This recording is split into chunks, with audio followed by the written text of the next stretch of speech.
Good evening, everyone. My name's Bernie Dunker. I'm the Associate Vice President of Interdisciplinary Research at the University of Waterloo, and I'm delighted to welcome you tonight to the Bridges Lecture.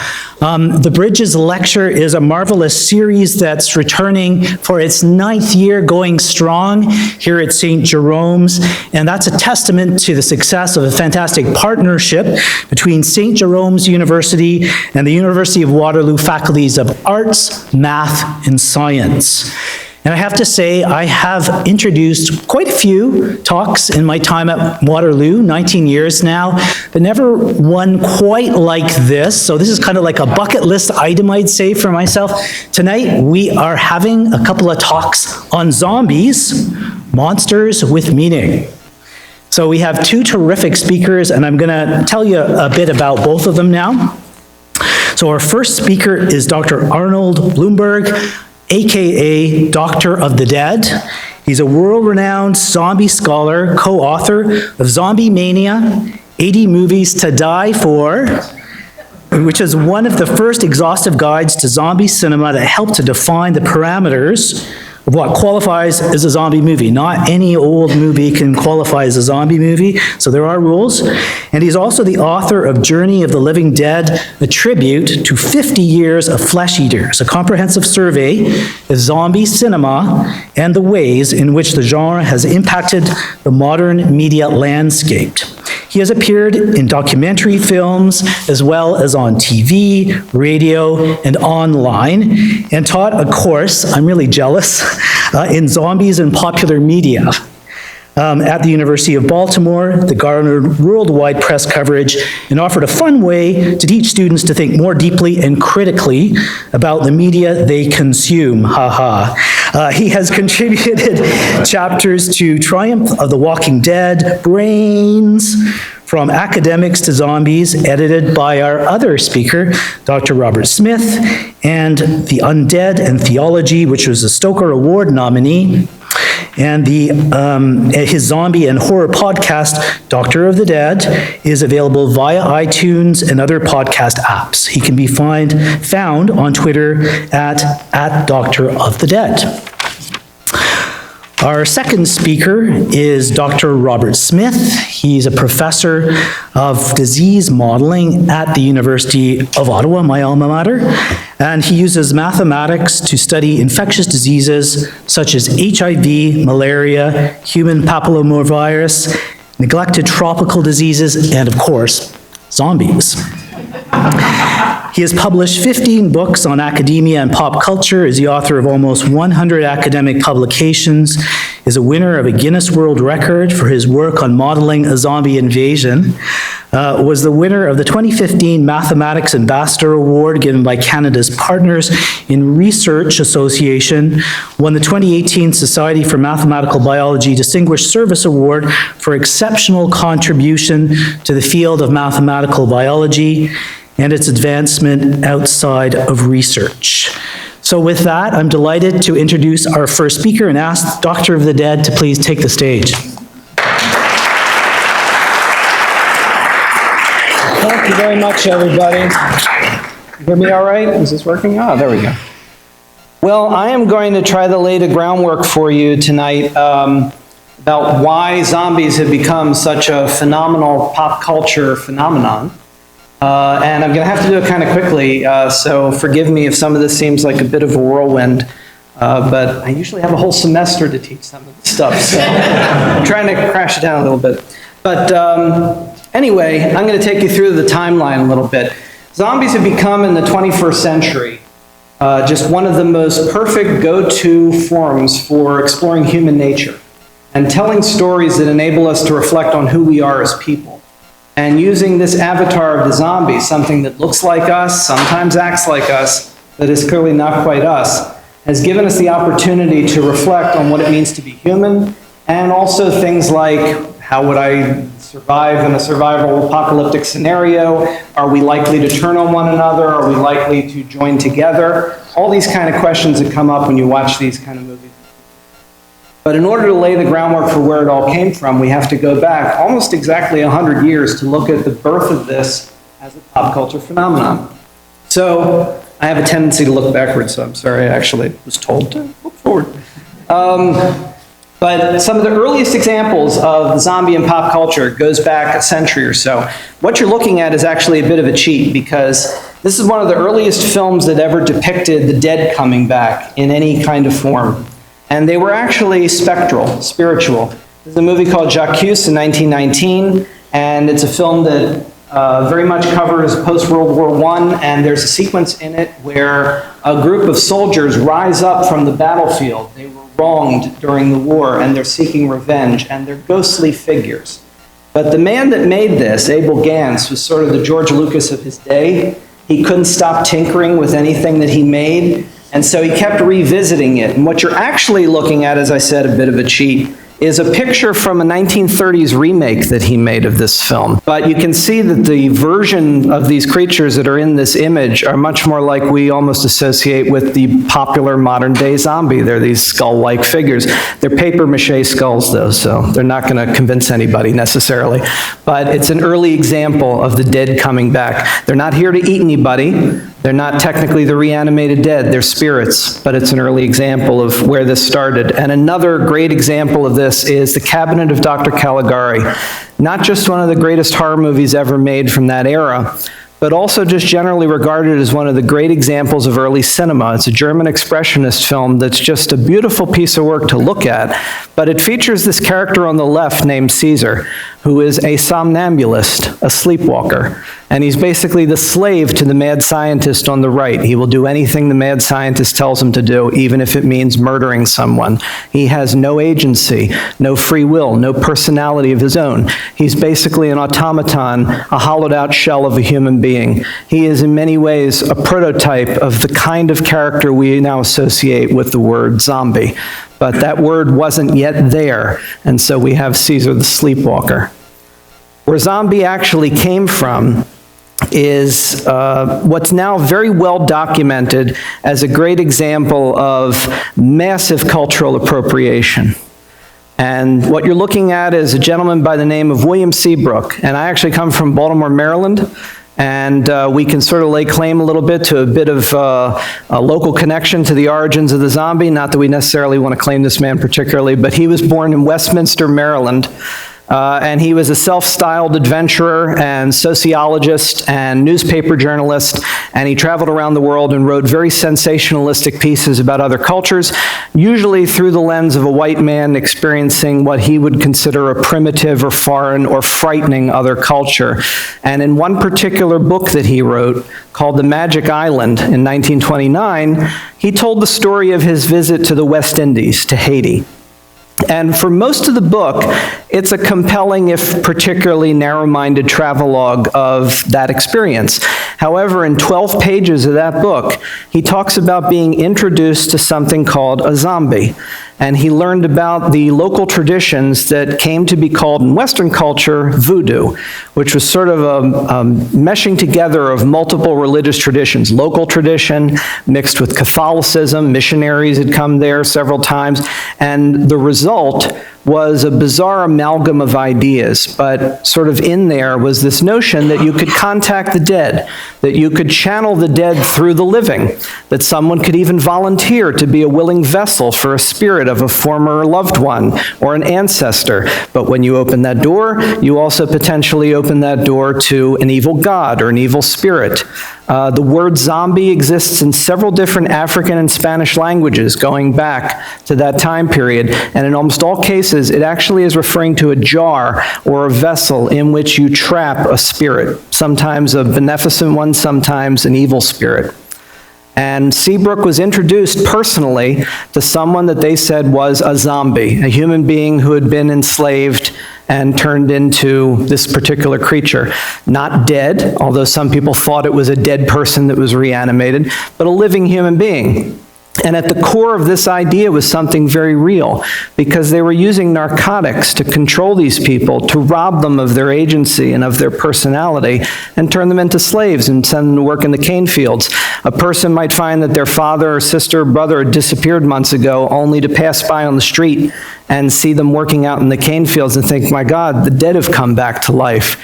but it was a living human being who was imprisoned and enslaved within their own body, within their own mind. This shocked and alarmed an entire generation of people in the Western world who were amazed that such a horrific thing was taking place, that this concept of the zombie could even happen. And out in the West Coast of the United States, where the movie industry had just really gotten going, the reaction there was, we've got to do that. We need one of those. That sounds awesome. So the race was on to make a zombie movie. And keep in mind, of course, that for any of you that have that association we have today of the reanimated corpse that's coming back to eat people, none of that is in play here. What we're talking about are these zombies that William Seabrook had written about in The Magic Island, living human beings who were slaves. In essence, the very first pop culture zombies are a perfect metaphor for all of the disenfranchisement and enslavement and demonizing of another culture that unfortunately is still taking place today all around the world. And so, as I said, the race was on. And part of that came into play when Dracula came out in 1931, and we entered a true era of a sort of renaissance of horror in Hollywood, and a lot of it had to do with a particular production company, Universal Pictures, that was doing a lot of movies in wood for a good decade and a half to come, exploring all of these creatures that we're familiar with, vampires, werewolves, the Frankenstein monster. This is Bela Lugosi here playing Dracula. He also played successfully on Broadway and then went into film. And at the time that he was doing this and became successful in this particular role, there were a group of producers out there who were looking for an opportunity to do a zombie movie. And they thought, if we could just get this guy and put something together, we might have a hit. And the result was a movie that 1 year after Dracula becomes the first official zombie movie that was ever produced. And it's called White Zombie. And there's Bela again. This time he's playing a character named Murder Legender. His first name in the story is actually Murder. And I've never understood how that happens, like how a mother says, there's my baby, I'm gonna call it Murder. I don't know. He's going to be a doctor. Anyway, so Murder Legender is a high priest in the West Indies. Short version of the story, basically, do you know the story of Dracula? Then you know White Zombie, because they basically ripped off Bram Stoker's story, transplanted it to Haiti, made a few other changes. But the White Zombie of the title is the young woman who comes with her fiance to his inherited plantation in Haiti, only to become the victim of Murder Legender and virtually every other male character in the movie that wants to possess her. She is an object. She herself is deprived of agency long before she becomes a zombie. And the idea that we can explore in that movie, again, something that translates very well to the present, is a look at how gender plays a role in this particular tale. They're all after her as a prize to be won. She is the White Zombie of the title. Nobody in the movie, by the way, is particularly concerned about the hundreds and hundreds of other zombies roaming around who are themselves also enslaved victims. She's the one that we're focused on because she's white. So there's also racial issues at play in this film. And the people making this movie don't think they weren't aware of the fact that they were making a social statement. And when they were making the film, they were keenly aware of some of the things they were doing in making this film, even in 1932, to take a look at it through that lens. So it became a hit, but a modest hit, and for a while, that was the zombie in pop culture, a representation of a different culture's religious traditions, fed through the sensationalism of stories like Seabrook's The Magic Island, and turned into a monster that white audiences could go to and say, I cringe to think that such a thing exists in this world. And it stayed that way for some time. Another great example, 11 years later, it's basically the same story. There's this film, I Walked with a Zombie in 1943. I Walked with a Zombie, anybody here read Jane Eyre? Familiar with Jane Eyre? Then you know I Walked with a Zombie. It's Jane Eyre with zombies. That's basically, which is exactly what it was. That was the remit given to the screenwriters. Do Jane Eyre, do a new adaptation of Jane Eyre, just move it to Haiti and make the wife a zombie. And that's what this movie is about. The guy you see on screen here, his name in the movie is Carrefour. He is a zombie, obviously.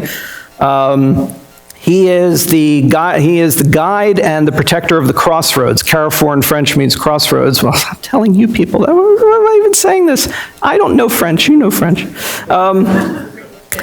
I know, it's crazy. Anyway, so Carrefour guards the crossroads to the home fort where all the voodoo rituals take place.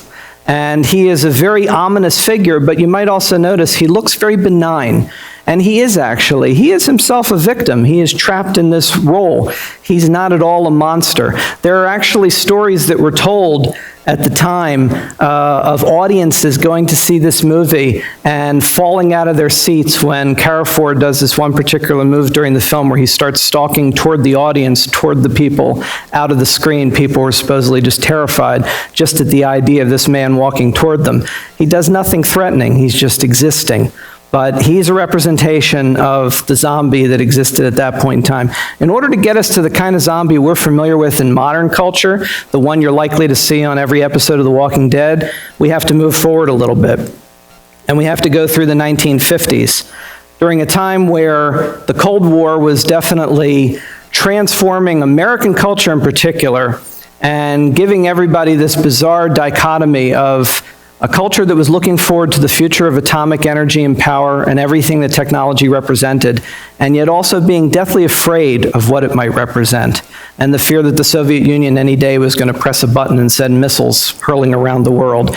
And during that time, there were a couple interesting films that came up. Basically, any alien invasion movies that took place during that time were metaphors for fears of communism, fears of atomic war, the Soviet Union, and most of them were usually aliens invading. We had a lot of movies about giant bugs, giant monsters. The Godzillas of the world were marching all around and basically examining the idea of nuclear threat through these creatures.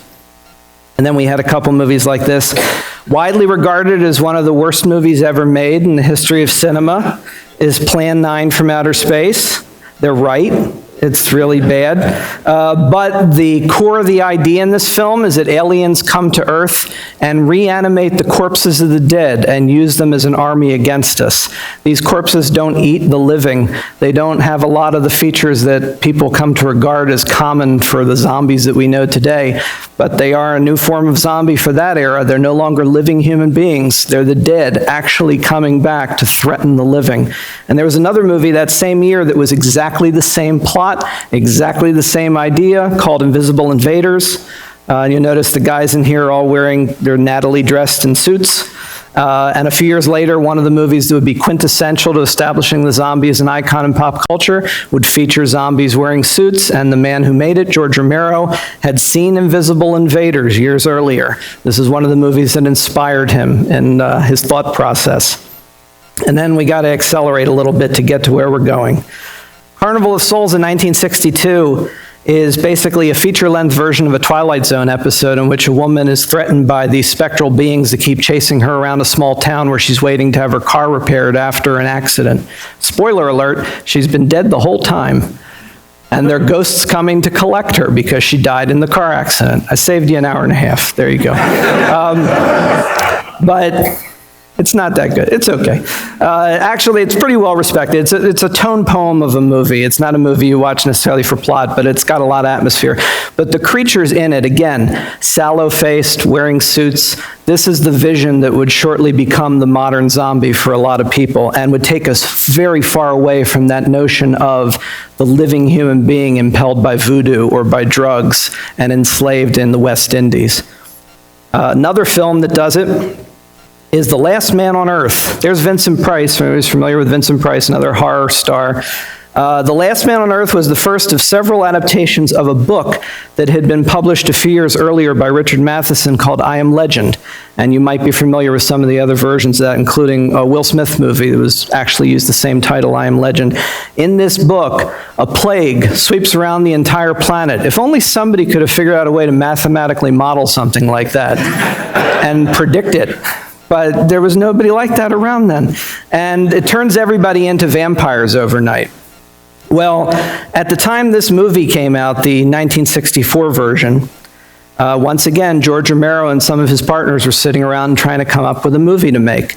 They wanted to make another adaptation of I Am Legend, and then they found out this horrible thing that happens, which is when you make an adaptation of an author's book, you usually have to pay them for it. And they decided, nah, let's just steal it and make our own movie instead. And they began to develop a book, a script rather, that was, went through several titles. It went through a title like Night of Anubis. There was a title Night of the Ghouls. There was already a movie Night of the Ghouls. They came through a couple other titles, and then eventually they settled on the title Night of the Living Dead. This is, for all intents and purposes, our flashpoint. This is where the pop culture zombie that we are most familiar with today begins. And in this film, a group of reanimated corpses, the unburied dead, the movie is very careful to explain too. We're not expecting people to claw out of the ground. They're coming from morgues, from mortuaries. They come back, and for some bizarre reason, for reasons entirely unknown to us, they are compelled to eat the flesh of the living. They are now our own friends, our own relatives, our own selves coming back to consume us. This is an incredibly powerful metaphor.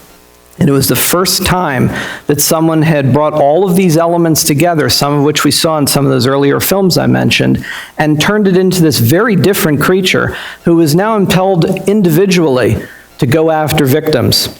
There's some reference in the film to the fact that radiation from a returning space probe has reanimated them, but the filmmakers always insisted that wasn't something they really wanted people to think about too much.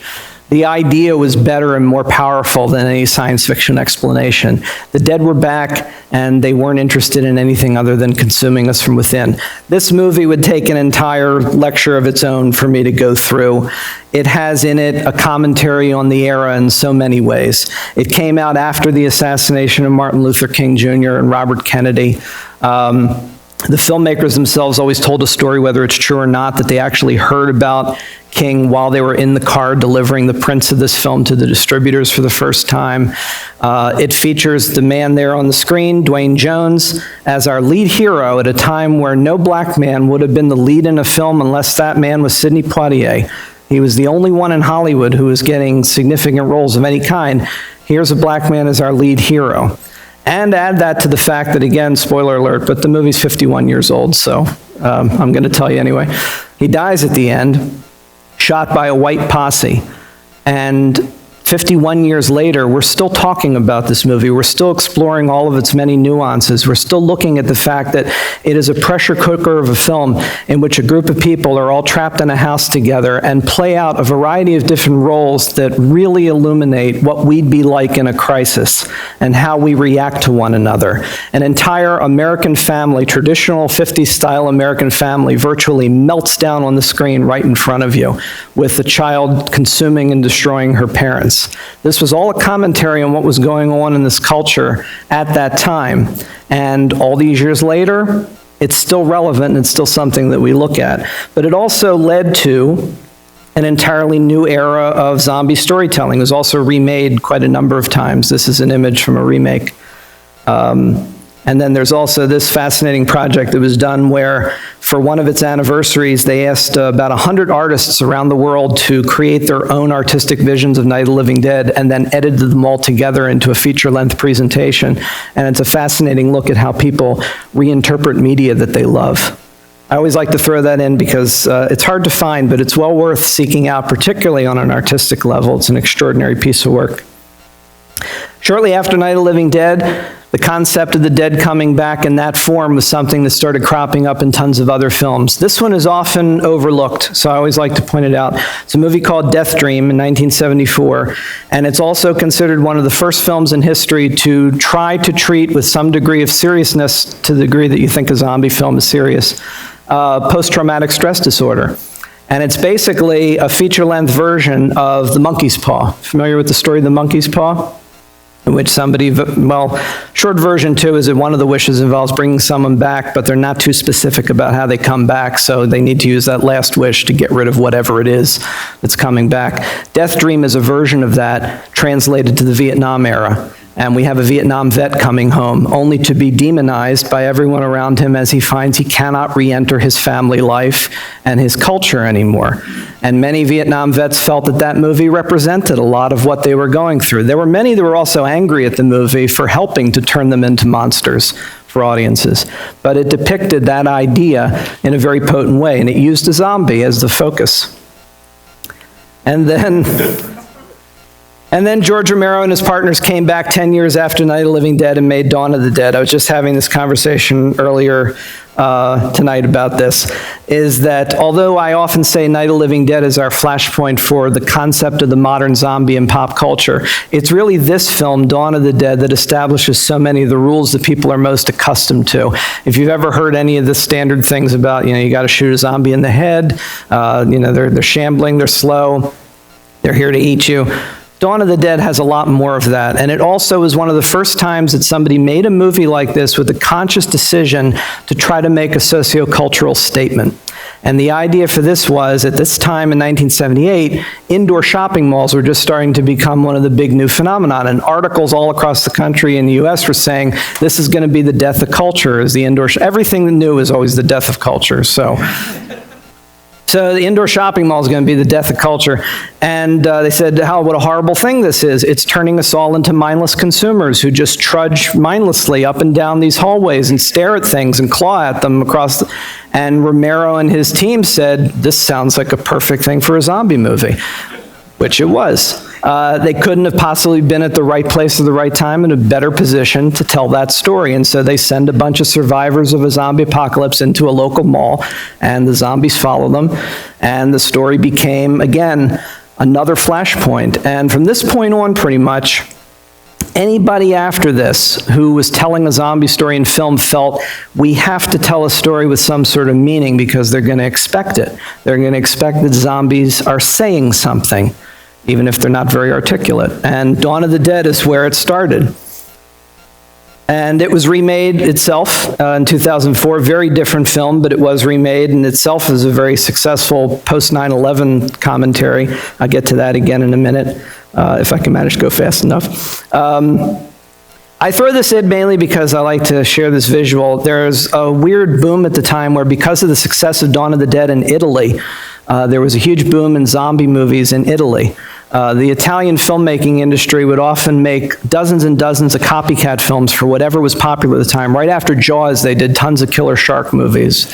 And then the zombies happened, and they did tons of zombie movies, including movies like with this guy. But this particular film also featured zombie versus shark. So I had to share that with you. It was a draw, by the way. They both agreed to walk away. That's a real guy in zombie makeup who was the shark handler fighting a real shark for your entertainment. But I certainly, when I have more time, I would delve more into, there's a deeper meaning. Part of what I teach is all sorts of things about media literacy and the idea that we need to examine with some seriousness the things that we too often tend to discard as escapism. And obviously one of the things I'm trying to point out here is that the zombie is this amazing vehicle for exploring different things in history and culture.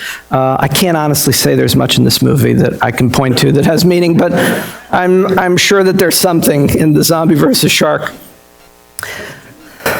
Then we get to 1980. So up until this point, the zombie is itself a niche within a niche. Horror is a genre that is all about taboo. It's about pushing buttons people don't want pushed. It's about doing things that are often offensive or shocking or in other ways off-putting to people.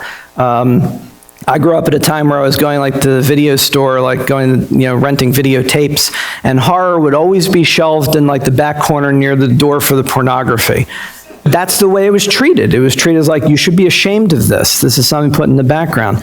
And then the question is, how does a zombie, which was often considered the worst of the worst, because we're dealing with one of the greatest taboos of all, death, and the death body itself, just a horrible thing to conceive of. How does it go from that point to becoming The Walking Dead, a show that was the most popular show for the last several years for everyone between the ages of 18 and 49? It's an extraordinary thing. Part of that leap to that level of credibility and integrity in storytelling comes in the 1980s, and it comes largely thanks to this man. Now, absent anything else, we may talk about him in other venues for other reasons. The fact of the matter is that Michael Jackson did an extraordinary amount to mainstream the zombie into pop culture in a way that had never happened until that point. And it was through his video for Thriller, title song from his album. I'm still not sure, actually. I think it's still the highest selling album of all time. I'm not sure. But when he made the video, he was a huge horror fan. And at a time when MTV was becoming ubiquitous for its depiction of music in visual form, it was this perfect marrying of all these forces. And he decided for Thriller to make a 14, 15-minute short film instead of just a video. He brought in a legitimate film director who had directed horror movies before. He brought in Rick Baker, who was an extraordinary makeup artist who'd done horror films before. And they made, at one point in the video, it's a group of zombies, and yes, they dance. They dance, but the thing that's amazing about that dance is that even though they're dancing, they look like some of the most frightening zombies anybody had ever seen up to that point, because when this is one of the key elements, the video took it seriously. They weren't parodying the concept. They weren't satirizing it. He wanted them to look, for lack of a better word, real. And so the result was an entire generation of kids watching MTV for the first time saw the living dead on their screens round the clock. And it transformed things, not entirely all the way to Walking Dead level, but close. And shortly after that, there was a rash of movies that came out in the 80s that really started to spread the gospel of zombies in a variety of ways. There's Night of the Comet, which is also sort of distinctive, too, for having two strong female lead characters in the film at a time where that didn't often happen. This is being remade, actually, with a female director as well, and should be interesting to see how a modern voice looks back at this film, which is very distinctly 80s. And then we reach 1985, which for some reason is a concentration of zombie entertainment unlike almost anything we've ever seen. And some of the movies that came out during that year were George Romero's third film, Day of the Dead. The guy you're looking at there named Bub was a zombie that started to recall things about his past life. He was starting to get in touch with his humanity. And that is a vehicle for exploring interesting things about identity and the idea of who we are. Is there someone trapped in that body, and does it make sense to shoot them if perhaps there's still a person in there? And that's the question that starts to come up in that film. There are a number of others that I don't necessarily have time to go into in too much depth, Reanimator. But then there's also this movie, Return of the Living Dead. George Romero's writing partner for Night of the Living Dead, John Russo, had made a deal with him years earlier that they could both go off and make their own sequels to Night of the Living Dead as the years went on. Russo kind of faded away for a while. Romero went on and made Dawn and Day and other things. And then Russo finally made his sequel, Night of the Living Dead, and he called it Return of the Living Dead. And if you've ever heard of the idea of zombies eating brains, or the idea of zombies moaning brains, this is the movie where that all started. This one specific film invented the idea that they are specifically after the brain. And I'll leave it to you to watch the movie to find out why that is, but there's a reason. They wanted to provide a reason. It's also, though, strangely enough, besides being an incredibly dark film and also incredibly funny film, it has comedy, it has rock music. It's a bizarre amalgam of multiple things all thrown together, and it's very much a distillation of the 80s in so many ways, including the fact that it was also reflective of a ramping up of tension between us and the Soviet Union. It is a very nihilistic, nuclear-driven film, and it has all of those things captured in the picture of this one particular zombie, too, this guy who's referred to as the Tar Man. They are the most indestructible zombies in the genre's history. There's literally nothing you can do to stop them. And that's how a lot of people felt for a time in the 80s, where it felt like there was nothing that could stop a nuclear annihilation. And then the 90s got kind of quiet as far as zombies are concerned. I'm reaching close to my time, so I'm going to go a little faster here. But I'll say the 90s were a dark period for zombies in the sense that there wasn't a lot going on. You can argue many different reasons why that might be, but certainly there was a certain level of stability in 90s culture that led to a lack of horror filmmaking that expressed tension or strife. You can map a lot of the popularity of these things to whenever we're going through a particularly dark or tumultuous period, wars, financial collapse, that sort of thing. And then 9/11 happened. And post 9/11, the zombies have come back with a vengeance. 28 days later in 2002, which was a British film, Resident Evil started a run of 6 movies throughout the 2000s, itself based on games. George Romero was given an actual budget for a change and came back to do Land of the Dead in 2005. Meanwhile, over in the comic book world, a guy named Robert Kirkman started a comic called The Walking Dead. And all of this is reflective of a post-9/11 world in which terrorism, the threat of anthrax, of biological plague around the world, just ramped things up to such a degree that the zombie was, again, the perfect distillation of all those fears. And very often, the zombie was running now, not shambling along slowly, but running. It was in keeping with the pace of the fear and the terror that people were feeling. And during this time, there were a number of others. There's a Spanish film from 2007. I'm actually George Romero did a found footage movie called Diary of the Dead. And the last thing I'm going to leave you with as I go very, very quickly through the end is that when you keep a monster around long enough to reflect your fears and also cathartically process your fear, which is how we deal with these things. You go to these movies and watch stuff in the same way that you go on a roller coaster ride. You're processing that fear through the fictional experience and then you leave the theater, you're okay. But if you leave them around long enough, as we have ever since 9/11, you start to also explore curing the zombie or finding a way to identify with the monster. And there are a number of movies that added more comedy or added romance and tried to make the zombie into a palatable creature. Shaun of the Dead and Zombieland are great examples of adding comedy in and bringing it into a more modern context. And then there's a movie like Warm Bodies where the zombie becomes a romantic icon. And this is basically Romeo and Juliet in zombie form. His name is R, her name is Julie. It's not subtle. And at the same time, things also get epic and global. World War Z is a very biblical zombie film with a lot of religious imagery. That image you're looking at is of the zombies swarming virtually like a swarm of ants over a wall in Jerusalem, but they're also very much like a flood. And the lead character in it is also a very Christ-like figure who's messianic. And so there's a lot of commentary going on all different levels with so many of these films, as I ramp through these things pretty quickly. Zombies have found their home most frequently lately on television with The Walking Dead, which leapt to TV from comics in 2010. It has a spin-off, there's another one coming, and there have also been a number of other zombie series on television, including this one, with a very self-aware zombie who is also solving crimes. It's because every other television show is legally required to be a police procedural, so we do that. And it is also expanded to all sorts of other things, novels, games, even games that don't have zombies in them as part of the premise now like to add levels or patches and say, here's your zombie expansion. And basically the one thing I would leave you with at the end of all this is that the core element of the concept of the zombie as a pop culture icon is, and this may sound very simplistic, but it's one that the movies like to shoehorn in every chance they get.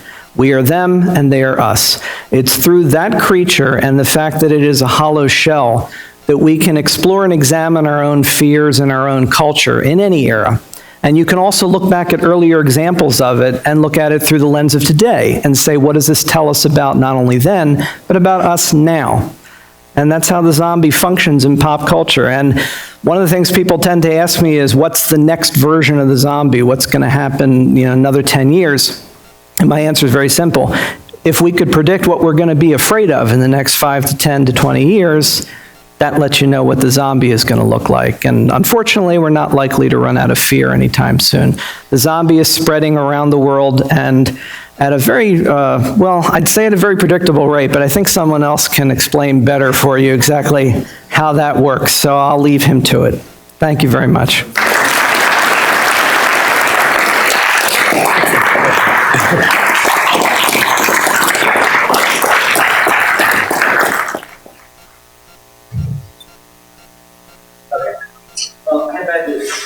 We're surrounded by zombies.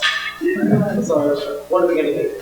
We're going to grab whatever we can. We're going to grab weapons, we're going to grab chairs, we're going to fight the zombies in as fast and as efficient a way as we possibly can. Or perhaps as desperate a way as we possibly can. But if we want to be a little bit smarter about it, we're going to have to use something much more powerful. We're going to have to use mathematics. Right? So this is where we have to understand what the zombie is, what the zombie does, and we've luckily been given a bit of an overview of how zombies have worked in the past. Right? So, well, I have a short history of zombie outbreaks, but I think we've had a long history of zombie outbreaks so far. I'm going to develop a mathematical model for the zombies. So this is where the really powerful tools of mathematics are going to come in. I'm going to refine this model several times to provide more realism. I'm going to have a number of interventions. There'll be quarantine, treatment, and what I'm going to call impulsive attacks. And then we'll discuss some implications. Okay, well, what is a zombie? I think we all know by now, but for my purposes, I'm going to think of a zombie as a reanimated corpse that feeds on living flesh. Right? So as we've seen, these are from African and Caribbean belief systems of Voodoo. Right? So they have a long history, which has been ably demonstrated by my collaborator here.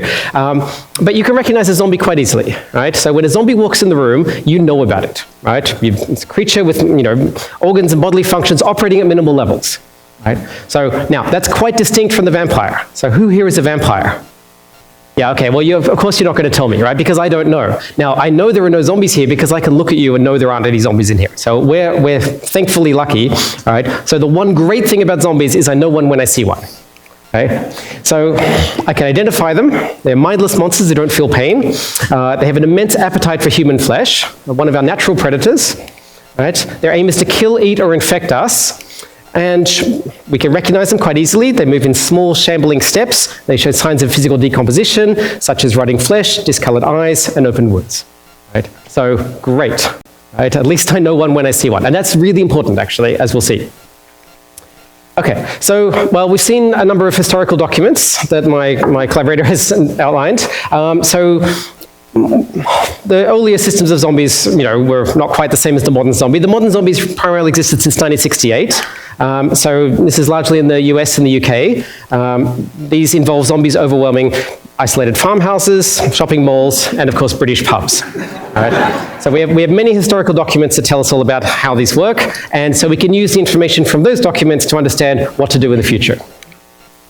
Okay, so what are zombies caused by? Well, there's many theories. So there is possibility of radiation from a Vita space probe or a virus in chimpanzees.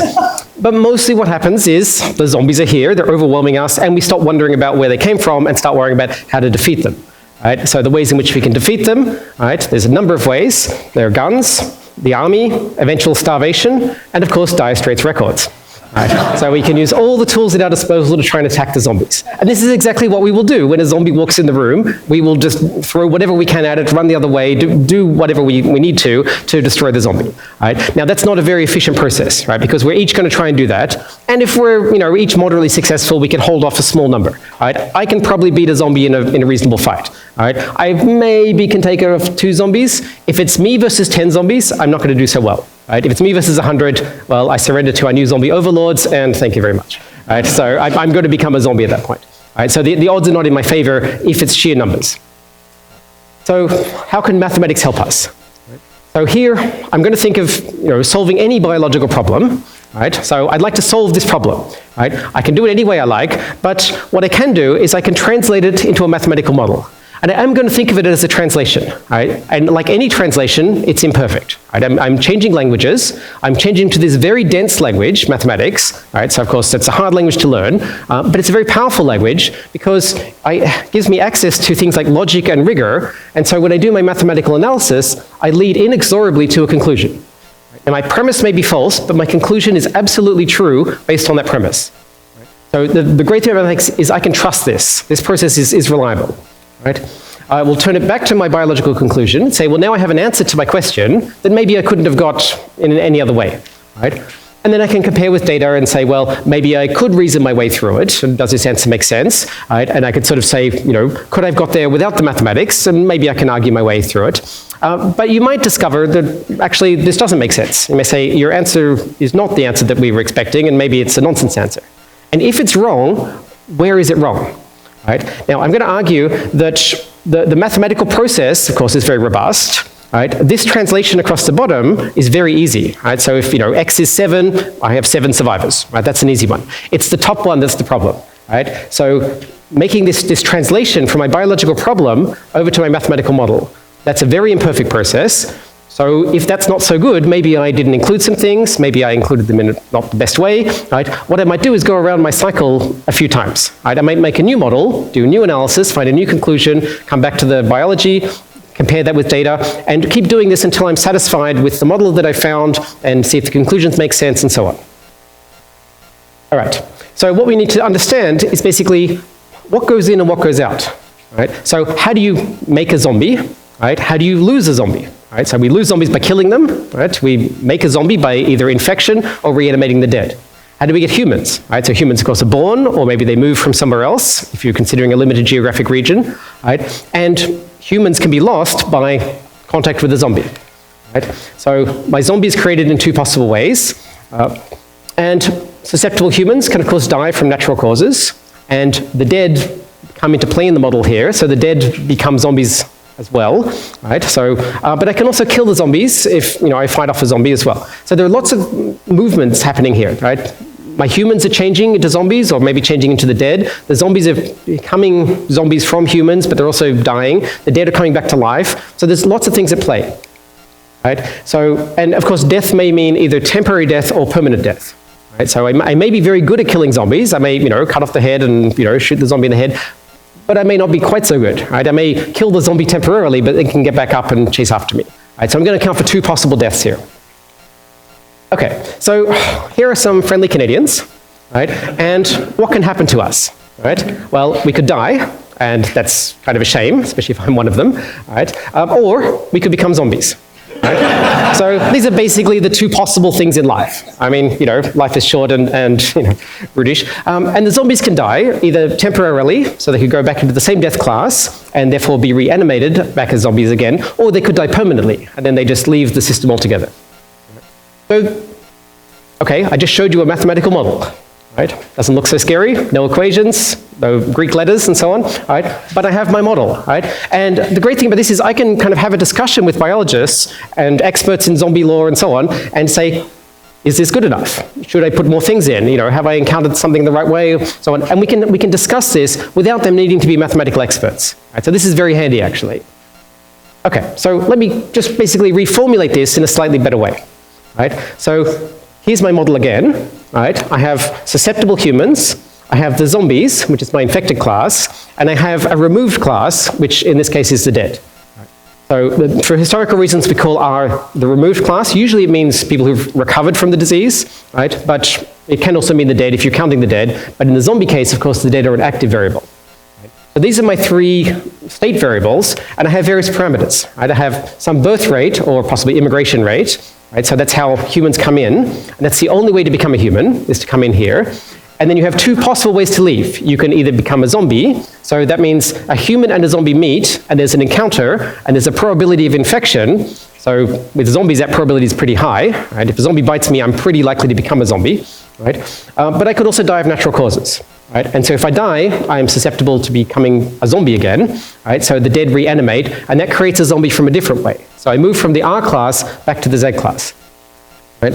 Now, humans can also kill zombies. So this is something that you don't see in most diseases. Usually we don't kill people with the flu to try and solve the problem of the flu. Right? You get into big trouble from that. I learned the hard way. Don't try that. Right? But in zombies, this is quite ethical, and so we're allowed to kill our zombies. What it means mathematically is that we have a more complicated term. So you can see that this, on the left-hand side, there's the beta SZ, means I have to have a human S and a zombie Z. If I didn't have any humans, no zombies would be created. If I didn't have any zombies, no humans would be created. Right? So I need the S and the Z in there. The beta tells me how likely this is to occur. The alpha SZ down the bottom, that says, again, I need a human to kill a zombie. So if I had no zombies, then none would die. If I had no humans to kill them, none would die.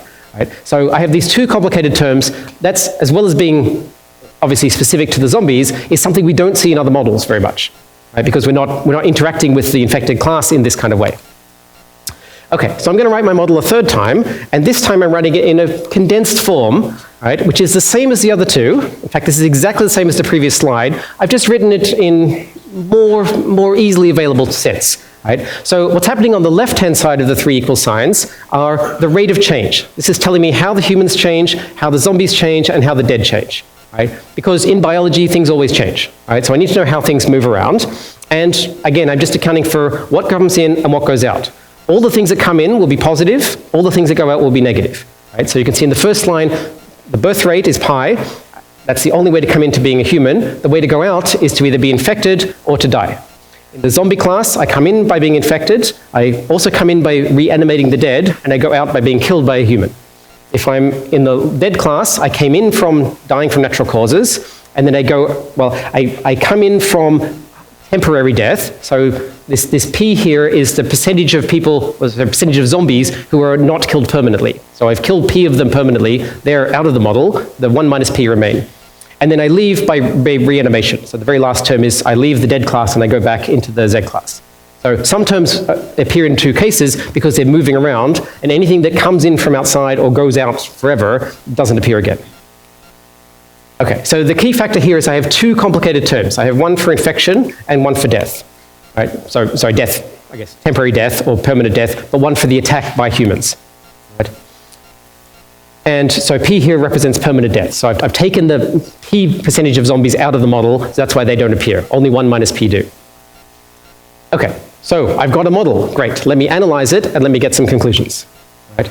Well, before I do that, I'm going to make a couple of simplifications. Right? One is the timescale. So now, when a zombie comes in the room, right, we're going to try and deal with this problem very quickly. Right? We would like to attack the zombie or run away or do whatever we do.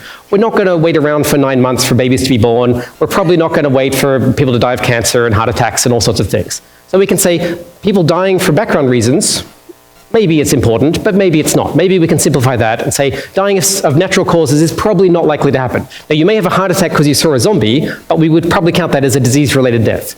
Right? We're also not going to wait around for babies to be born. Now, maybe if somebody is 9 months pregnant and the zombie gives them a bit of a shock, the water breaks and so on, but that's going to be an outlying case. Right? So on the whole, we're not going to need the demographics. Right? So to ignore the demographics, we're going to set the birth rate and the natural death rate to be 0. Right? It also makes our model a little easier. Right? So I'm going to assume that 90% of zombie deaths are permanent. So I'm assuming we are very good at killing zombies. Right? 90% is a pretty good hit rate. Okay? I'm also going to assume that zombies bite us 10 times faster than we can kill them. Right? Zombies are better at attacking us than we are at killing them. Right? I mean, if you've ever fired a gun, it's really hard to hit a thing. Right? I've tried shooting a tin can with my brother's gun. It's really difficult, and that tin can sat still. Right? And I didn't hit it. Right? And mostly when people are taught to shoot, they shoot for the largest area. Well, that's no use, right? So you hit the zombie here, it really doesn't matter. You've got to hit the zombie in a very specific spot. So everybody thinks they're going to be great at killing zombies, but in practice, I don't think that's true. And even a slow-moving zombie that's shambling around, even the tin can is hard to hit. This shambling zombie, it's hard to hit precisely. So we're not going to be that great at killing them. Okay, so what I would like to do first is look for equilibria. So that's where things are in stasis. So I'd like to know when nothing is moving, right, so there's no change anymore, well, I have two possible equilibria. I have a disease-free equilibrium, so that's an equilibrium, meaning nothing is changing, and it's disease-free, which means I have no zombies. Right? So that means I have only humans, no zombies, and no dead. Great. That is hopefully the equilibrium we are sitting in right now, right, where we have no zombies, so we continue to have no zombies. And that's exactly as it's going to be forever, unless I change my initial conditions. So if I introduce a zombie, I may disturb that, and then I would like to know what's going to happen next. Do I go back to this equilibrium, or do I move away from it? So I have another equilibrium, which I'm going to call the doomsday equilibrium, right? And this says I have no humans, I have no dead, and everybody's a zombie. The zombies have converted, every human, and they've also reanimated all the dead. So the zombies have really taken over. Right? So if everyone's a zombie, nothing changes. Everybody remains a zombie. There's nobody to kill the zombies, nobody dies, so therefore nobody reanimates. Right? So in either of these two states, I stay in these two states forever. What I'd like to know is what happens between the two states. Right? What if I have some zombies, but not everyone? Right? Which one do I head towards? Well, what I can prove mathematically is that my disease-free equilibrium is unstable, and my doomsday equilibrium is stable. This is not good. Right?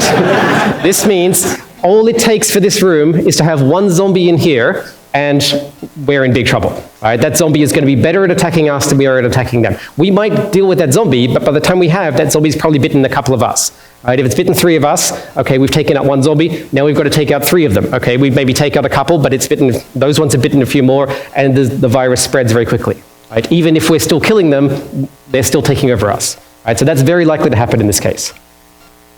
Okay, so if we start with a city of 1 million people, and we start with a single zombie, after 4 days, we're all dead. Well, maybe we're undead, right? Now you can see what happens. So not everyone has become a zombie, right? So there's slightly less zombies than there were humans. That's because we've killed some of them. Remember, we were 90% effective at killing zombies, right?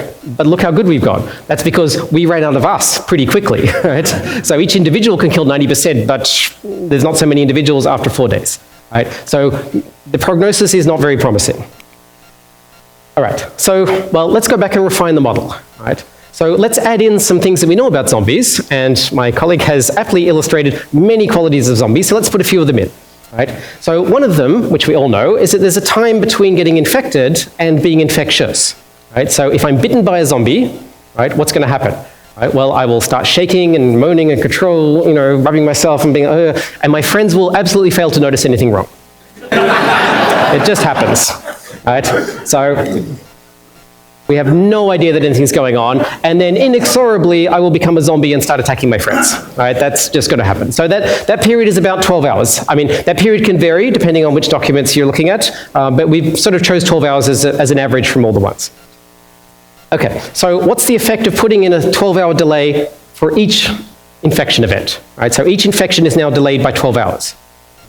Well, we take our model, right? We take exactly the same model as before with the S and the Z and the R and all the transfers, but now we've added in a new class, which is the infected individuals who are not yet infectious. So they can't make any new zombies, but when a human is converted, they first go to this I class, and then they go to the Z class, right? So there's an activation rate here, which transfers them from I to Z.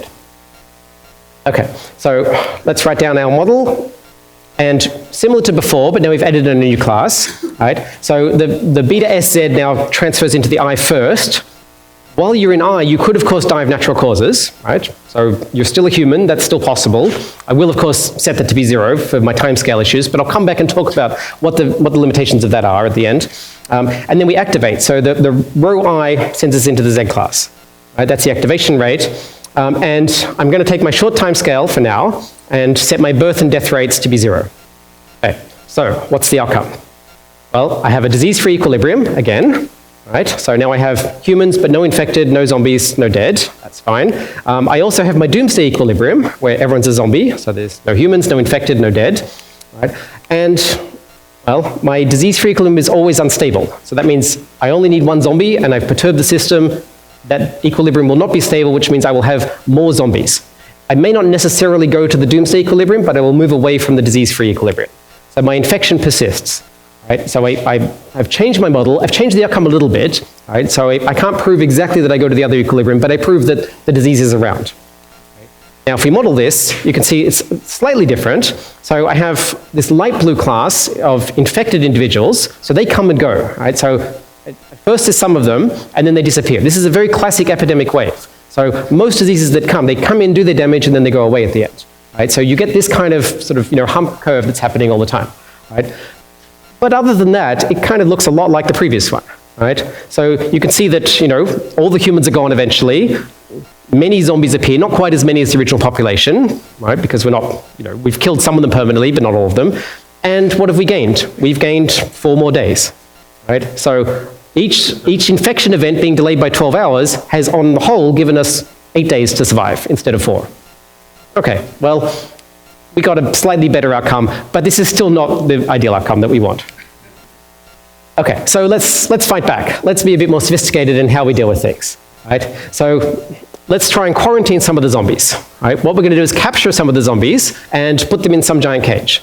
Right? Well, if I'm going to capture the zombies, I might also possibly capture people who've been infected and who are not yet zombies.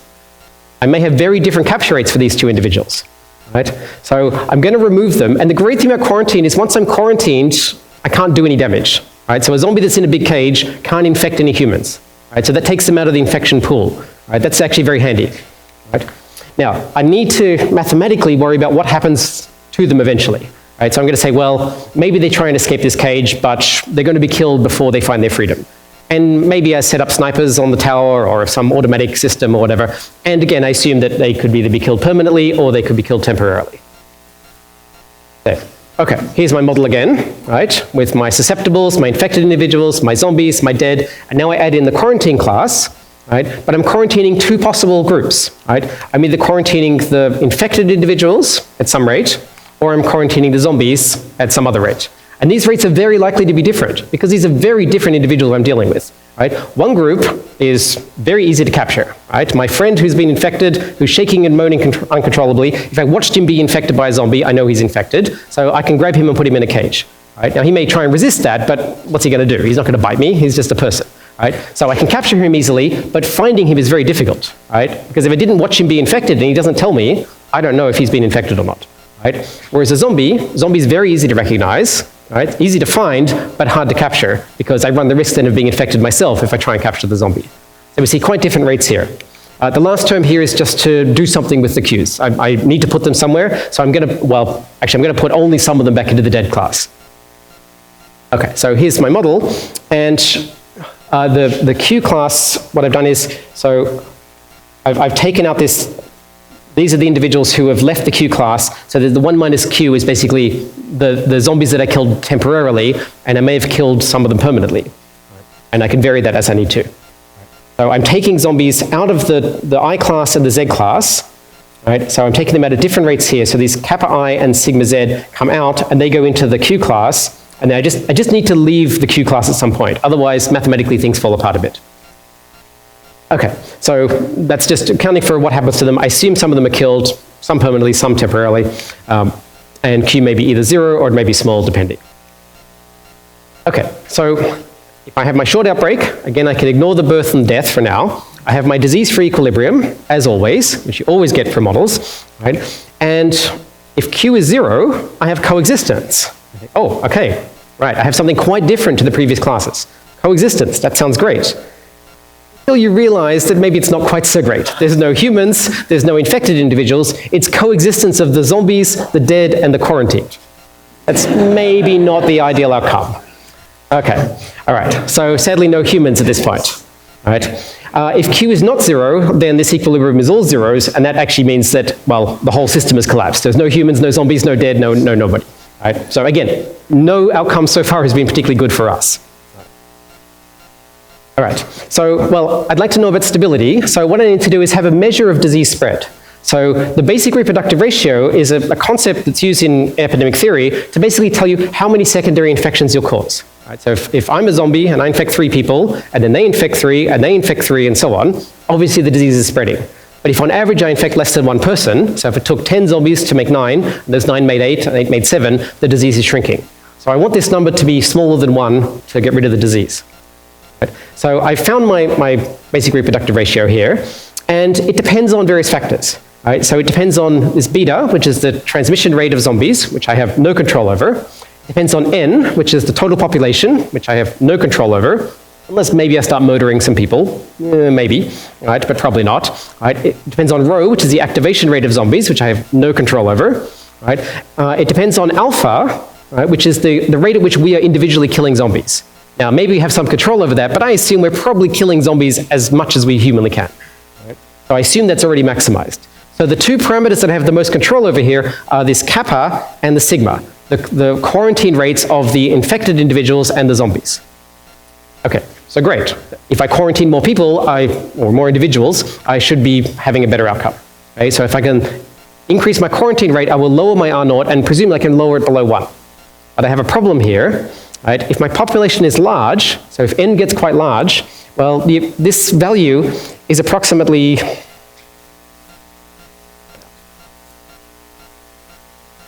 have a spare battery? Oh, sorry. All right, sorry, this value then is approximately beta rho over rho plus kappa alpha. Right? And so the only factor that I have real control over here is kappa, which is the rate at which I quarantine infected individuals, not the zombies, right? So the very people that I find it hard to identify, those actually really matter, right? If the population is large. Right? So it means I have to capture a lot of people who I don't know who they are, and if I ask you, hey, have you been bitten by a zombie lately? You're probably not going to tell me, because what am I going to do? I'm going to throw you in a big cage with zombies. Right? So now it's already too late for you. You know that, I know that, but you're still not probably going to answer me. Right? So I could, in theory, stabilize my disease-free equilibrium. Right? If I can reduce it below 1, but in practice, I'm probably not going to. Right? So if I quarantine enough people, I can, in theory, reduce R0. Right? But quarantining a large percentage percentage of individuals is unrealistic, right? I have infrastructure limitations. Identifying the infected individuals is very challenging, right? So in practice, I expect R naught to be greater than 1. And if R naught is greater than 1, that means my disease can invade. So I'm stuck again with my zombies are persisting, right? So I haven't eliminated them.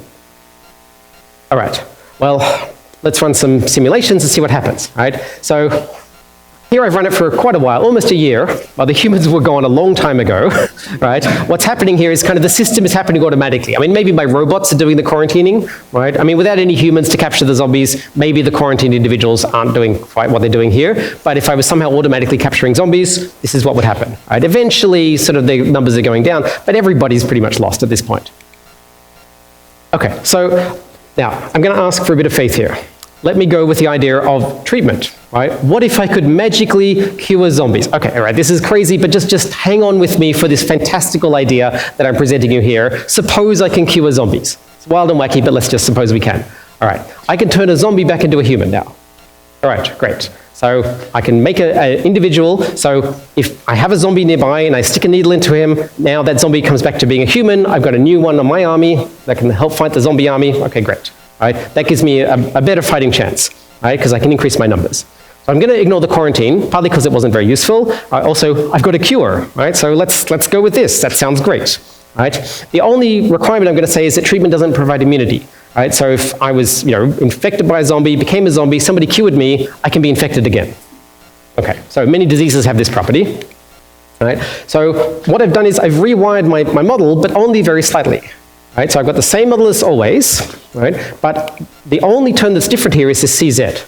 Right? So I can now go from the zombie class back to the susceptibles. But this changes things a lot, right? Because if you think about it, if I was born as a human, right, and then I died of natural causes, I went to R, I got reanimated as a zombie, then somebody cured me, I'm back to a human again, I got infected by a zombie, right, I became a zombie, I got killed by a human, I came back to life, I got cured again, I can move around a lot, right? It also means, well, if grandma died, and I'm really sad, well, I could resurrect grandma as a zombie, and I could cure her. I just brought grandma back to life, right? This is great, right? I can cure the dead here. So, this is why I'm asking for a bit of faith here, right? The implications are very large. This is also a good reminder of why I'm probably dealing with a short time scale. Okay, so here's my model with treatment. The only change is I've taken a plus C at the end. I've taken out the minus C from the Z equation. Right, so I've taken a minus C there, and I've put it into the susceptible humans. Right, so I've only made one small rewiring here, but it has a huge impact. Right? So I'm going to definitely think about a short time scale. Otherwise, I've created Egyptian mummies can come back to life. I can do whatever. Right? So I'm going to have my disease-free equilibrium, as always. Right? But now I have a survival equilibrium. Okay, this sounds a lot better, right? So now I have an equilibrium where I have humans and no zombies.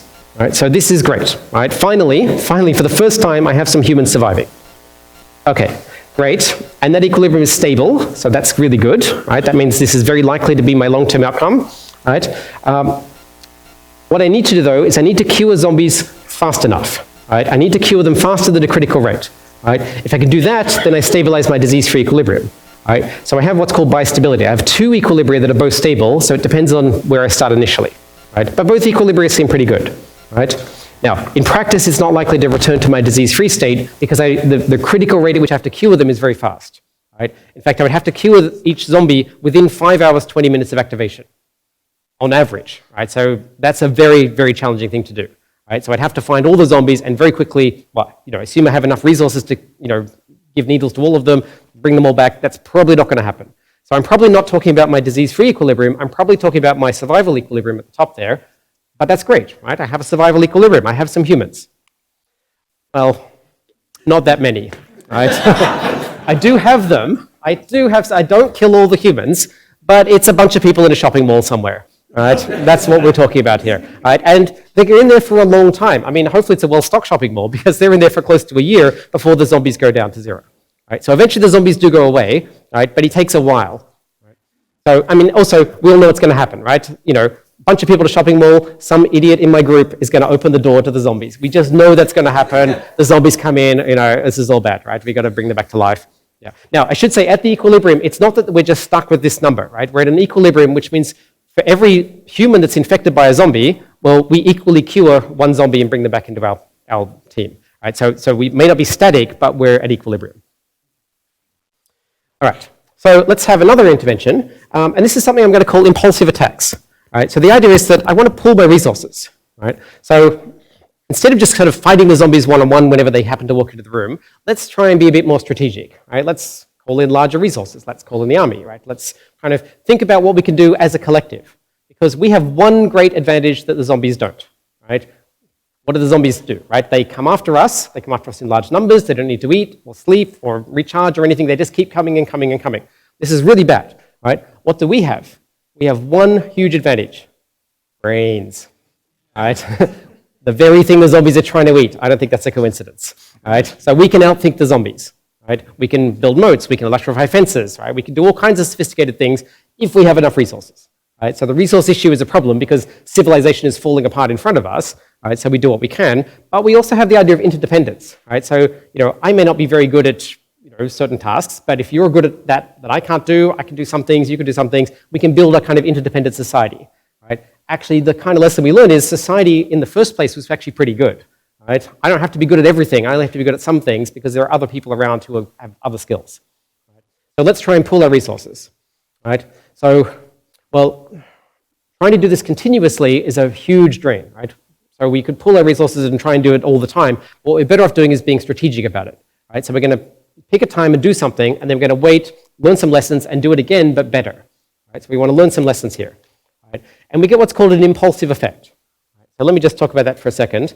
Right? What we're doing is we're saying that I'm having a massive attack on the zombies. I'm doing something very, very quickly, and I'm going to say that because it's so quick, I'm going to take the time that it requires to 0. I'm going to say that it happens instantaneously. Right? I attack the zombies so fast that it might as well have been just this lightning strike that it's done. Right? And now that's obviously an approximation, right? But it turns out it's a valid approximation if that time is small compared to the time between attacks. Right? So if I attack them once a day in a sort of 20-minute blitz, that's fine because 24 hours between those attacks is quite large. Right? So what we get is we get a difference equation here. This tells us what happens immediately after the attack minus immediately before the attack. Right? Those things won't be 0. Right? So it says that I'm jumping up in an instantaneous jump, right? And in general, that depends on the time at which I do it or the state at which the system is in. Right? So that may be that I only attack when there's enough zombies, or I maybe just only attack at noon each day, or some combination thereof. So there's many things I could do. I'm just going to attack them, say, once a day. Right? So what I have is I have continuous solutions between attacks, and then when I undergo one of these attacks, there's an instantaneous jump. Right? So I've kind of got a shock to the system. Right? And this is reasonable if your cycle times are large. So what I have is I have a system of differential equations like before, but now I have a difference equation for these shocks only at certain times. So let me go back to the first model, right, the worst one, the one that only gave us 4 days of survival. Right? So I'm going to take the first 3 equations, they're exactly that first model. What I'm doing is saying, okay, for when I'm not at that attack time, so when t is not equal to tn, it's exactly that model from before. Right? We don't have much time to deal with them. But when I'm at one of these attack times at tn, then I have a change in the zombies. So that delta z is saying I'm changing the zombie numbers by 3 things. Right? Well, I have a minus, which means I'm decreasing the zombies, so I'm killing them. K is the kill rate, and n is the number of tries that I have. Right? So K is the sort of basic ability for me to attack zombies, right? And then n is the number of attacks that I need until Kn is larger than 1. What this really means is I'm attacking them, and then I attack them again, but better. Right? So I learn lessons from each time. Right? So I'm using my brains, right, to learn things, to become smarter at it. Right? So I'm hitting the zombies, then I'm going to hit them again with ever-increasing force. Okay? So what we see is you get these attacks, right, and then you attack again, and then you attack again. Right? So I do actually stop the zombies, right, and I stop them in a short time. Right? All the previous ones, even if I had some humans surviving, it took close to a year. Here I can do it within my time frame. Right? I do it within 8 days if I attack them. Right? And you can see that at the first, I'm not attacking them very efficiently. Like the first attack, actually, there's a first attack much further down that's very poor. You basically don't see it. Right? The first one you do see seems pretty weak, but this later attack is very, very effective. Right? And then the last one here is you wipe them out. And so, okay, the humans don't do so well out of it, but the problem is solved at least quickly. Right? We've gotten rid of the zombies. We've done it by basically attacking them very efficiently again and again and again, learning lessons each time. All right, so let me return to my original model here, and let's summarize what we did. All right, so we had our basic model, right, and then we tried quarantine, which took some zombies away, right, and we saw that didn't really seem to work too well. Right? We tried a cure, which returned the zombies back to being humans, and that sort of kind of worked, right? Not as good as we might have thought. And then we had these impulsive attacks, which is a different way of taking out zombies, and we saw this was a much more efficient way. Right? Of all the methods we tried, this one dealt with the problem at least quickly, and it also eradicated the zombies, leaving only humans. Not that many of them, but it left some. Okay, so let me summarize. We need extremely aggressive tactics, right? Zombies are not something that we can just kind of sit around and hope for the best with. We have to fight back. We have to fight back very, very intensely. Right? So quarantine is not going to save us. Treatment takes a long, long time. Also relies on having a cure, which we may not have. Right? We need to hope that somebody's brilliant enough to invent a cure within the first 4 days, 8 days. You know, that's a hard ask. Right? Only frequent attacks with increasing force is going to result in eradication, assuming the available resources can be mustered in time. We can do it, but we have to hit them, and we have to hit them hard, and then harder and harder and harder. Right? So it's a beautiful combination of using our brains and our intelligence and learning, and mindless violence. Right? So those two things, we can solve the zombie problem. Right? So a couple of limitations here. Right? I was setting the birth and death rates to be 0. But what if I don't do that? Right? What if I don't think about a short time scale? What if I have a much longer time scale? Well, then I have a bigger problem. I have the doomsday scenario. Well, that sounds pretty bad, right? So what I'm going to get is I'm going to get a complete collapse of civilization, right? So every human gets infected or dead. And part of the reason here is because basically if you've got more babies coming in and growing up, and you're basically providing more fodder for the zombies.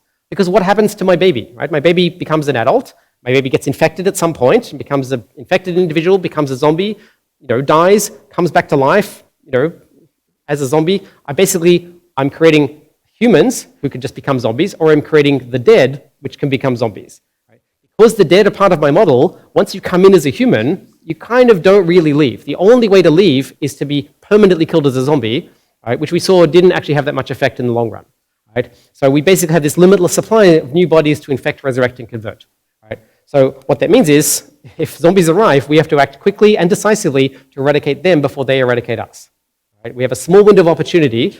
And this is true of most diseases, in fact. Right? When new diseases turn up, there's a window, and if you act quickly and intensely, you can stop that disease in its tracks. We did that for SARS. We didn't do it for most diseases. It was well known when HIV came in the 80s that we had a window, and we did not act. HIV is now the 9th worst killer of all diseases of all time. Right? So you lose the opportunity there. Okay, so zombie outbreak is likely to be a really bad thing, right? Unless we can deal with it quickly. Right? Quarantine is not going to contain the epidemic. A cure can lead to survival, but in very low numbers over a very long time scale. Right? But the most effective way to contain the rise of the undead is to hit hard and hit often. Right? So it is imperative that zombies are dealt with quickly, or else we're all in a great deal of trouble. Okay, so I would just like to acknowledge my students who also worked on this.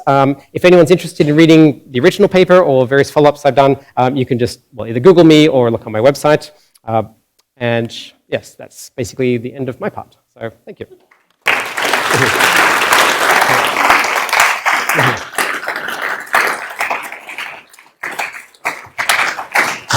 Great presentations. Thanks to both of you. Lots takeaways there. I know now I've got a big long list of zombie films to watch, including, of course, Zombie versus Shark, because I want to figure out the social significance there. And I know that if a zombie apocalypse hits Waterloo campus, I've got to make my way to one of the math buildings, although I hope the modeling gets a little bit more promising, but it's coming along. So we're going to move into Q&A in just a moment, but I'll give you just a few more minutes to think of your questions if you're feeling a bit zombified, and just tell you a little bit about some upcoming lectures at St. Jerome's. So the next lecture in the St. Jerome's University Lectures in Catholic Experience takes place on Friday, November the 15th. It's entitled The Paradox of Pleasure, Jean Vanier and the Growth of l'Arche, presented by Carolyn Whitney Brown, author of Sharing Life, Stories of l'Arche Founders. And the reading series continues on Friday, November the 22nd, with author Deanna Young, who has been nominated for numerous awards and has written 4 books of poetry. So for details about these upcoming lectures, you can check them out on the St. Jerome's website, www.sjeu.ca. Registration for a number of these is required in advance, but everybody's welcome to attend. Okay, so we're going to move into the Q&A session now. We do have some mic runners, and so I ask if you have a question, please wait until you're given a mic, because of course we're recording today's presentations and the Q&A. And so, okay, we've got a couple of mic runners, and I'll ask our speakers to come up here. I'm supposed to stay at the podium because I'm not mic'd, so, right, so, okay, we have a question here, yeah. This is for both of you. If you take your generic zombie from the zombie movies, how do they fit the model? How does a generic zombie fit the model? Is there a generic zombie? Yeah. So I will say we were specifically thinking about the slow zombie, right? And I talked to Arnold too about this. You know, Yes. there's often a bit competition between the fast zombie versus the slow zombie. And my students were zombie traditionalists. They were like, nope, we're only dealing with the slow zombie, right? and I think kind of showing that the slow zombie can wipe out, a city in 4 days is pretty good advertisement for why the slow zombie is still scary. And I actually started thinking about it as kind of a metaphor for disease. Like if you have Ebola, that's like the fast zombie. Ebola comes at you pretty hard. If you're in the way of Ebola, it's pretty terrible. But it's actually a very inefficient disease because it burns up its host too quickly, right? You infect a village, the village all dies. It doesn't spread very easily, right? HIV is a much more stealth disease. It moves very slowly. You get infected. It's 10 years before you die of it. It's 8 years before you even notice anything, right? And in that time, you have a long time to sort of quietly spread it around, right? So I think that's for me, a big argument for why the slow zombie is kind of useful. I'll go along with that. Yeah, sure. Out of curiosity, for the zombie modeling, was it based on like actual biological modeling for like different diseases? And if so, like how's the zombie one like adapted? Yes. So yes, it was in the sense of it actually came out of a mathematical modeling of disease course, and so we were learning how to model diseases, and so they were modeling malaria and TB and things like that. And so the baseline stuff, so how to get the infection rates, how to get the recovery rates, and so on, were all general things that you use to develop models for new diseases. So for example, for the flu each year, when you have to have the flu shot, right, they have to figure out what's happening in 2 years' time. So right now they're working on vaccines for the flu in 2021. Right? So you have to know how the flu is going to mutate each year because it drifts each year, and so you're trying to have models which are trying to guess that. So we're doing these models all the time, and so it was basically teaching how the models work. And so then, I sent my students away to watch a lot of zombie movies, played a lot of video games, and they came in at one point, they said, we got some results here, and I said, look, I've seen the movies, it doesn't work like this. And, oh yeah, you're right. So go home and watch some more movies. Fine.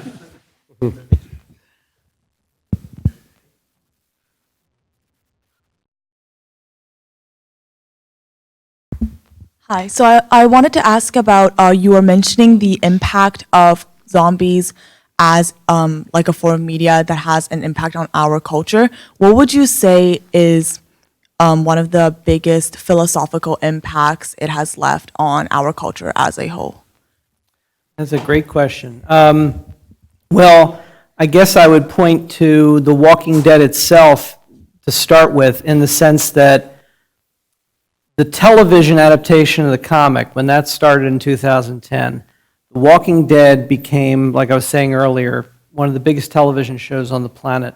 And only in the last few years has it actually started to go down in ratings. It's actually, for so many years in the show, been the most popular thing.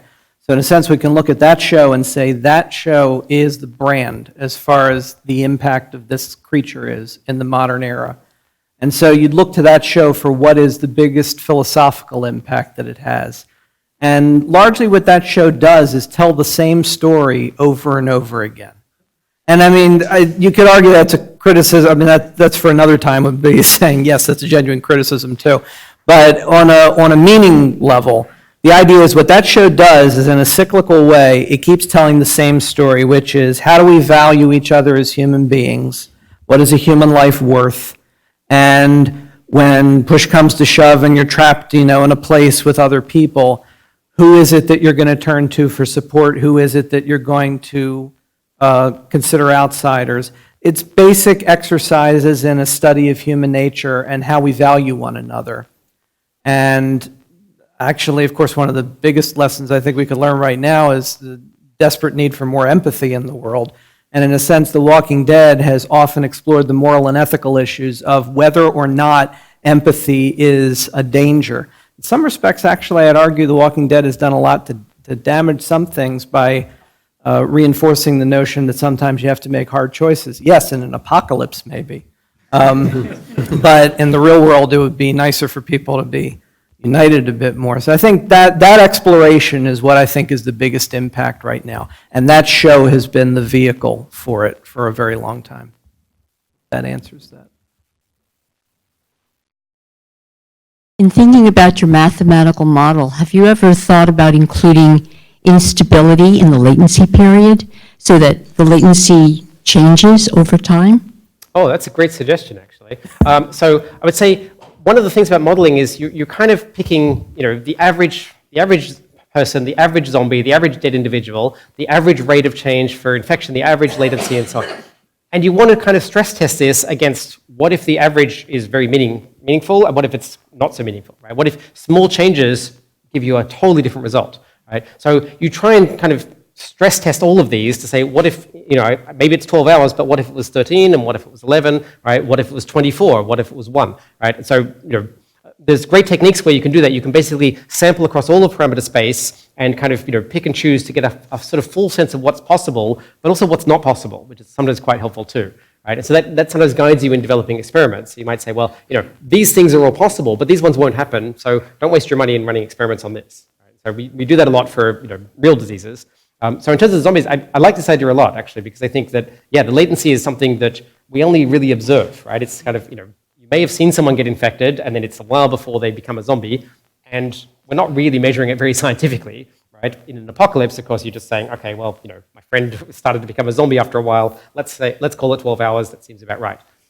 But what if it's quite varying? And it may, of course, depend on the person's immune system, right? It may depend on how much virus the zombie was carrying, who bit them. There's all kinds of factors that are kind of not explicitly modeled, but they're in the system anyway. And so all those things, you kind of hope that small variations only produce small differences in outcome, but they might not, right? It's sometimes that, tiny variations can cause catastrophically different results. And you want to be aware of that if those are going to happen, you should hopefully know that they're going to happen.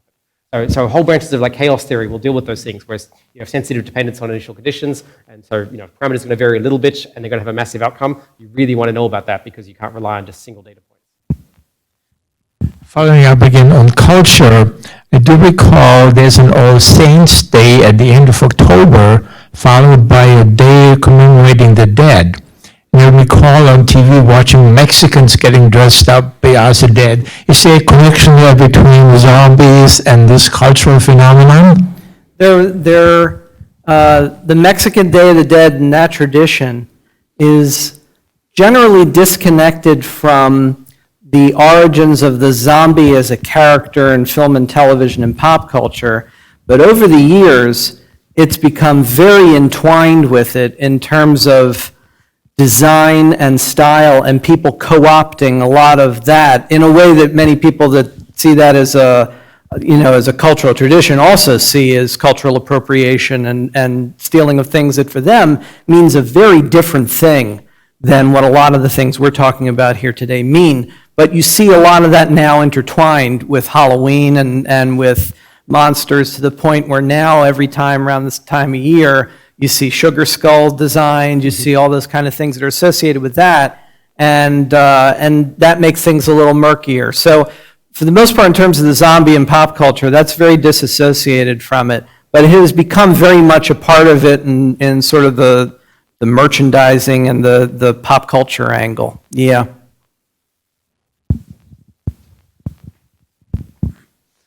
The Night of the Living Dead is a very sort of dense film in terms of social commentary. So can you sort of talk a little bit about what the directors were sort of trying to say, what issues they were sort of trying to bring up? Sure. I mean, short version is that if you talk to just about anybody related to the actual film, they'll say they weren't thinking of anything. That's the short answer. They started taking more and more credit for it as the years went on, because when you're told long enough that you're a genius, it's a good idea to just, yeah, you're right, we kind of did. But I'll tell you one story, I'll tell you one story quickly, which is that honestly, most of the people from Romero on down to the writers to the production team, they all thought they were making a midnight horror movie that they can sell and send to theaters. And what any of them might have thought in their hearts about meaning that may have come into it, most of them keep to themselves. I don't know why, but I feel like for some reason they feel like it's better if they just leave that out. But there's one person who felt that it meant something, and that was the star Dwayne Jones, who's no longer with us. He died actually at the 20th anniversary of the show in 1988, and he always hated being associated with the movie. He was an academic himself. He was a professor. He wanted to be asked about things like history and politics, and everybody would just come up to him and say, "Hey, you're Ben from Night of the Living Dead." And he hated it. And right before his death, he did a radio interview where he finally talked about everything. And I'll keep trying to get it short. He told a quick story that I love that sounds much better coming from him. And if you go online, look on YouTube, you will surely find this radio interview, and I highly recommend listening to it. But he told a story about how one night they were driving him home from the night shooting. They shot at this abandoned farmhouse, and a friend of his who was playing one of the ghouls, this woman, was driving him home in her truck, and they were driving through downtown Pittsburgh at like 3, 4 in the morning. They were the only people on the road until they saw headlights coming. And another truck pulled up alongside them, and it was filled with a group of white kids, with one of them brandishing a tire iron at them. And he said it suddenly occurred to him they were seeing a black man being driven home by a white woman at 4 o'clock in the morning in Pittsburgh, and they weren't happy about it. And he said, fortunately, they knew how to wind their way through the roads, and they lost them, and they got home. And he said when he was home, he reflected on the fact that earlier that evening, he was shooting the scene where he was killing zombies with a tire iron. And he said that to him crystallized what he was doing in that movie and why he felt it meant something that he was in that film. So even if nobody else making Night of the Living Dead was thinking of something more meaningful, Dwayne Jones was thinking of something. And I love that story. That really crystallizes it. So thank you both for your talks. My question is to both of you. If you had to come back as a zombie, which type of zombie would it be and why? Well, I know I wouldn't make it at all, so. Yeah. Well, this is the funny thing. Everybody always thinks they're going to survive, right? You know, you always think, "Oh, I've got my zombie survival plan. You know, I'm going to." But everybody thinks that, and the chances are not good, right? You're probably going to become a zombie, right? You know, I'm just like, yep, okay, I'm ready to go. Like, take me, overlords. I'm going to submit to the zombie. It's very likely going to become a zombie. So for me, I guess I'd rather be the slow zombie. I feel like that to me feels like the classical zombie. Yeah, I guess that. I would go with that too. I mean, it's sort of like the question of what's your favorite, and still to me, the slow zombie. And I figure it's, John Leguizamo plays a character in Romero's Land of the Dead in 2005. And there's a point where he's asked the age-old question that comes up in these movies, and like his friend's going to kill him, like a mercy killing because he's been bitten. And he's like, nah, I always wanted to see how the other half lives.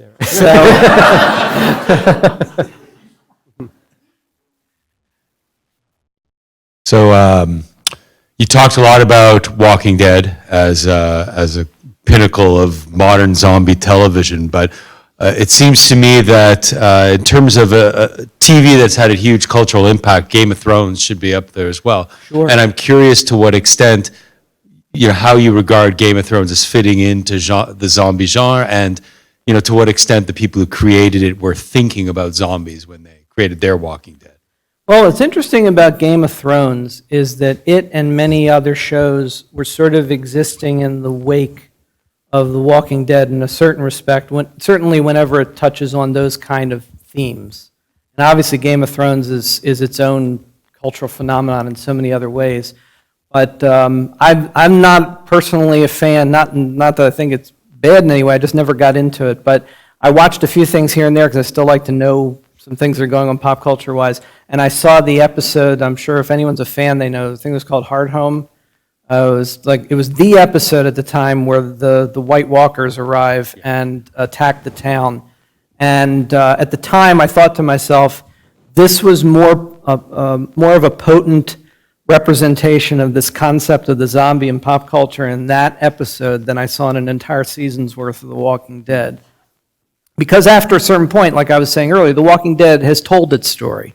It just keeps telling that story. But Game of Thrones had some interesting new twists, and its creatures were themselves frightening and fearful in a whole variety of different ways.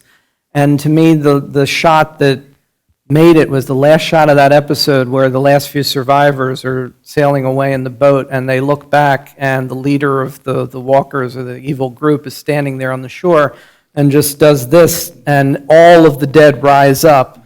And it perfectly, illustrates one of your points, too, is the idea of, like, every living person is just fodder to join the army of the dead. They can't be stopped. There was a chill to that, a impact that I think was so powerful. And I think that Game of Thrones has done a lot to show that there's still new and interesting things you can do with this. American Horror Story is another good example, too, of a show that's done something different.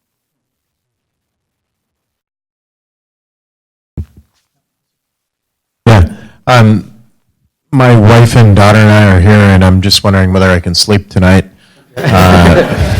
And specifically, I'm bringing it back to like World Health Organization and your comment about these mathematical models are used and very applicable, I think, to a lot of the diseases that we've seen so far, and certainly in the last 20 years. So I guess I'm just wondering if you foresee, or if you have seen with the diseases that have been around the last 20, 30, 50 years, or back to the plague, how close are we to the edge, and how often are we close to the edge, and how often could we be close to the edge? I want to know this too, Robert. I mean, yes, I mean, the disease that keeps me awake at night is avian influenza, all right? So what avian influenza does is birds get the flu and humans get the flu. But if a bird sneezes and the droplets come down and you already have the flu and you catch the bird's flu, what happens is in your own body, the two mix, and it's like your own body becomes a lab, and it creates a new virus. So every human becomes a new lab for a new kind of virus. So every avian influenza case is somewhat different. Right? So it only takes one kind of mutation, and then that mutation is now airborne, right? And you have a very deadly disease that can hop across. Right? Now, we haven't seen too many kind of apocalyptic diseases in some time. Right, so we had, 1918 Spanish influenza. That was very serious, and that ran across. That killed about as many people as the plague, but it did it in 6 months, whereas the Black Plague took like 200 years. Right, so we had a very serious one about 100 years ago, but we haven't really had too much since. Right, we've had more stealthy ones like HIV and stuff, but those are ones we've managed to live with and so on. Right? Avian influenza is the one that I think is the ticking time bomb. Right, and also most diseases tend to jump from animals, so there's one that jumps from animals as well. Right? We work and live with animals in ways that we historically haven't, and so we often have much larger numbers. Animals live in very close proximity in a lot of farms and so on, so they can sweep through very quickly. So the right kind of mutation could make things very serious. Now, let me bring this back to zombies. All right. How do we actually survive the zombie outbreak? All right, so I said before, we're probably all going to become zombies. All right? But that's maybe not quite true. So why did we survive the plague? Right? Some people survived the plague because they had a chance mutation. Right? They were missing a receptor on a T cell, and so it meant the virus couldn't attach to their cells. Right? So they caught the plague, but it didn't do anything in their body. Right? So now that was just a very chancy thing. There was a couple of people here and there. Right? But over the hundreds of years since, about 10% of the European population is now missing that receptor. Right? And they have immunity to some other diseases as a result. Right? So a chance mutation gave you a genetic advantage, evolution happened, and so now these people's descendants were more likely to be selected for, and it passed through. So if the zombie virus comes along, right, and if we happen to have a chance mutation that makes us immune to the zombie virus, people like that will have an advantage. Maybe very few, but this is why I think civilization is not ultimately going to win, right, or at least humanity is not going to win, because some people will have a natural immunity to whatever it is. Now, you're not immune to having your arm torn off, right, so the zombie can really kill you anyway, but if enough people have the right mutation, enough people survive, and then their children survive, and so on, and eventually we kind of beat back the zombie horde, right? And then we take over again. So in the long term, considering all of us, eventually some of us will survive. Individually, maybe not so happy, but eventually I think life does go on, right? It just may go on in a new form, and we may not get back what we had. But I think a lot of the zombie stuff, which is probably your point, is like it's a lot about kind of looking back and thinking about this sort of me versus nature, right? Could I survive when I don't have any civilization? And what does that mean? And that's a very kind of romantic idea of like, if I didn't have all my technology and so on, just me in the wild and fighting off creatures and stuff. I mean, that used to be our day job many, many, many millennia ago. That's what we all did, was fight off nature and try and survive. And we don't do that now because we've got a much better method for surviving, right? But it's very appealing to think about that. And I think if an apocalyptic disease comes, we actually will be faced with that. Because I think zombies represent two major threats that every human being is terrified of, right? One is being eaten by a predator, and one is being felled by a disease. And these are pretty random things, and we don't have any predators really that are going to do us any serious damage, but we do have diseases, and the diseases do run the risk of potentially escaping. And then there's a lot of us now, and we also move around very quickly, so we can become vectors of this disease very fast. So it is possible that actually something like that could wipe a lot of us out, but it's not going to wipe us all out. I also point out too that actually has been, they've played with some aspects of that in a lot of these stories, and this idea, like you were saying, about developing an immunity. Like in one of those shows I was mentioning, Z Nation, there was a character who basically became a mutant because he could survive, but he was like in the middle. But that whole Richard Matheson's I Am Legend is about exactly that, the idea that the virus transforms people into the next step. And the idea that you're trying to survive against them, you flip the world over and they are now the ones in control and they're the next step. So like you say, you know, we'd survive but in a different form.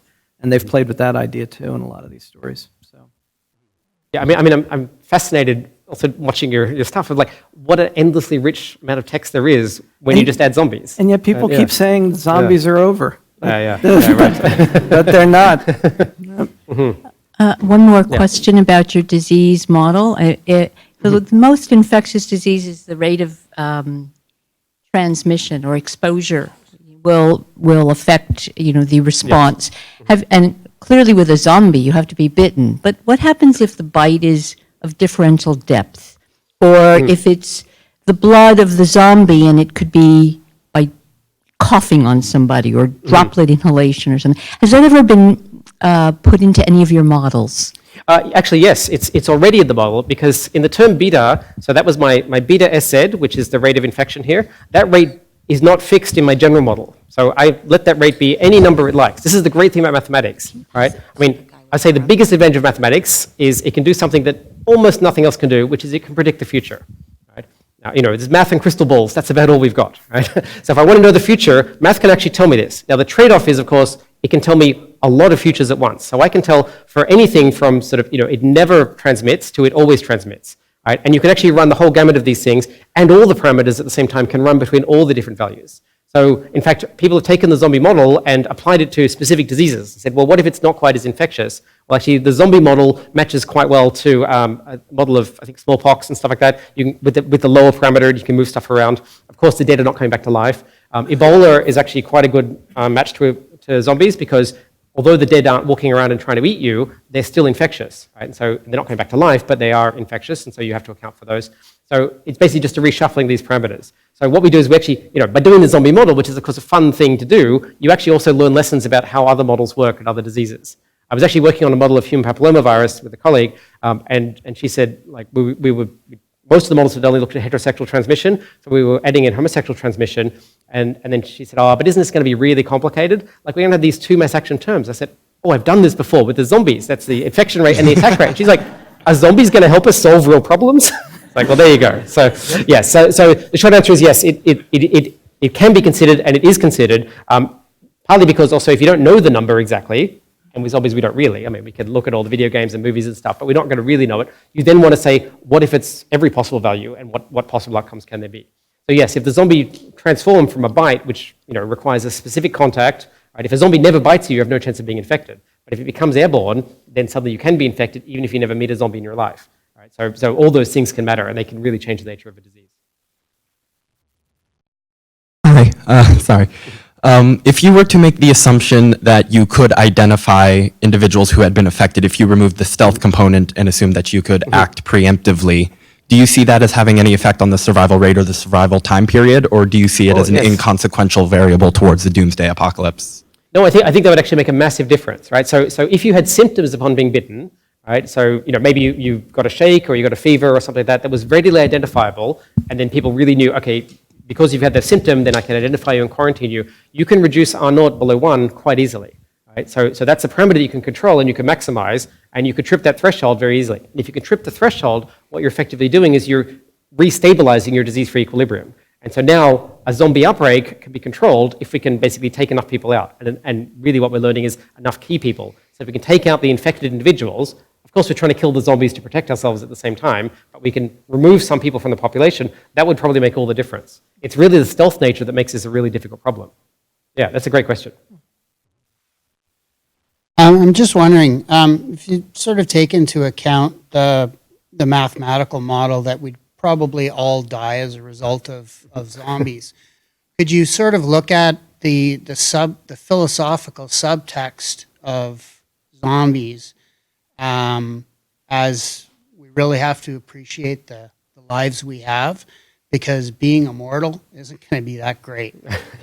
Yes, if you're immortal as a zombie, I mean, is that really good or not? Yeah, I do think that zombies do help us appreciate what we have. I think because, the collapse of civilization and this kind of, romantic idea of let's go back to a simpler time, actually what you learn is that's not so good, right? That's no kind of fun, actually. Yep. That was a terrible idea, right? It seems romantic because it's gone, but actually, I think I would not do so well in the wild, right? Even if it's just fighting lions or something, I'm going to be eaten, let's face it, right? It's, the skills I have are not well suited to that kind of thing. And so I think you start to appreciate both, well, I have a lot of comforts. I don't have to worry about shelter and food and so on. I live in an abundant society, right? I also don't have to be good at everything. I have other people who can, analyze movies. I don't have time to watch them. I can do the math. That's me. Because you don't want to do that. Yeah, we work together and we come out stronger as a group.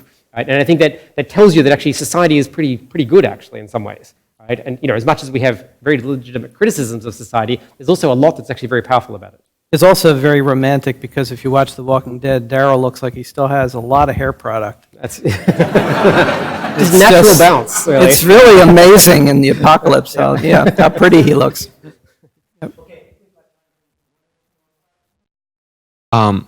So if we consider... No, go ahead and then. Okay. If we consider the disease spreading over other countries, continents, and would that change the model in any way?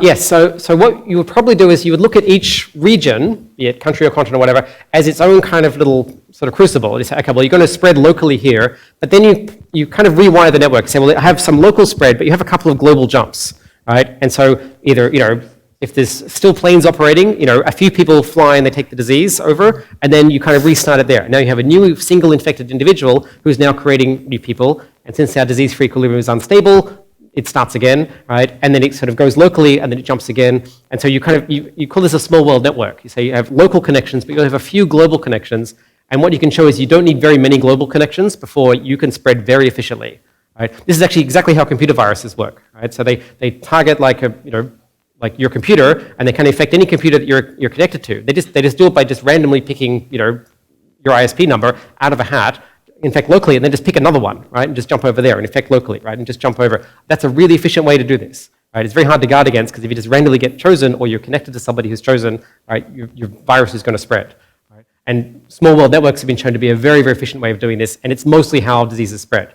Now, not always, because if it's a sexually transmitted disease, it's a very different network. Right? I cannot be infected if I don't have sex with someone who's infected, right? So my network changes quite a bit, right? But if it's kind of a, like if I'm, going and biting your neck, right? I as a zombie, I have roughly equal chance of doing that to everybody here. Mm-hmm. Now, I'm a little bit limited. If I'm the zombie, and I'm the only one here, I'm mostly going to infect people locally that I can reach, right? But if people are moving around a bit and, I'm not stuck with, dead bodies in front of me and I can't get past them, I'm pretty likely to infect most people in this room, or at least have equal chance of infecting people in the room. Not true in reality exactly, but close enough. Right? So different diseases, of course, have different patterns here. Right? If I'm got an airborne disease and I sneeze, and there's fans in the room that are mixing the air, you all roughly have equal chance of this. Even though the people closer to me probably have slightly more chance, it's still going to mix pretty well. And they've actually done experiments with people on planes and shown how infections move through the system. Turns out the best place to sit in the plane to avoid disease is the front of the plane. Diseases just sweep their way to the back of the plane. The poor get infected more. It's always the case. So, yeah. I don't know if you ever saw it, but it was occurred to me what you were describing as the global spread. I think one of the most beautiful, simplest visual representations that I've ever seen in a movie, mathematically from a layman's perspective, is at the end of Rise of the Planet of the Apes. There's a sequence at the end where they just show what you're describing. That node goes to another place, boom, and shows how the global effect can take place very rapidly. It's chilling. Yeah. So, yeah.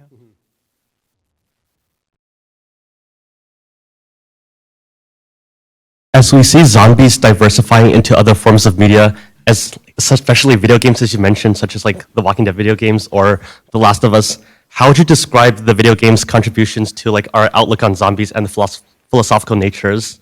Oh, you know, what's interesting is I always feel like talking about the gaming side of things is one of the areas I'm a little less versed in because it's one that I was never as personally invested in as certain other areas of media, which I feel does it a disservice because I would also argue that probably gaming is possibly the most impactful in terms of the zombies' effect on pop culture because of just how ubiquitous the zombie, appropriately enough, became in the gaming world. And like I was joking at the end, which is true, you'd have tons of games where they do like a warfare game, and then suddenly be, yes, but you can now buy the zombie level and get the zombies. And that's partly sort of an effect of the popularity of them seeping into media to the point where you also get things like Pride and Prejudice and zombies. Like, we want zombies in everything. Just put them in everything. But gaming, I think, is highly impactful. And not all positive either. One thing that I would certainly say has happened, certainly in more recent years, is that this also goes way beyond my areas of focus, but the whole impact of first-person shooters as games, for instance. The dehumanizing of the person on the other end of your gun, you know, playing the games. Well, zombies offer a great metaphor for making that easier. Because you can simply say, oh, it's fine, shoot it. It's not a person, it's just a zombie. You know, and then it gets a little more uncomfortable when you're actually playing games that are based in a real, like, World War historic event or something like that. They are wearing the uniform of some other culture or country, but you make them zombies, so it's okay, shoot them. You know, and so there are implications to that that are truly chilling. And I think the zombie, as a pop culture construct, has been a very easy way to make some of that a little easier for people.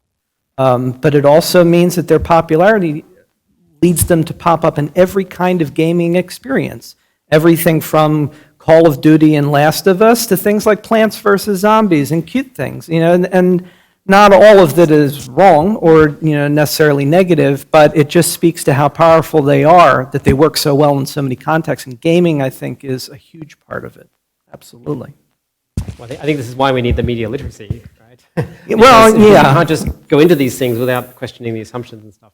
Actually, so when I did my zombie stuff, one of my old undergraduate friends, he messaged me and he said, I know what you're doing. I know what's going on. You're doing secret government experiments. You're just pretending they're zombies because you're not ethically allowed to experiment on humans, but secretly you're preparing for this. I was like, I have no comment to make at this time.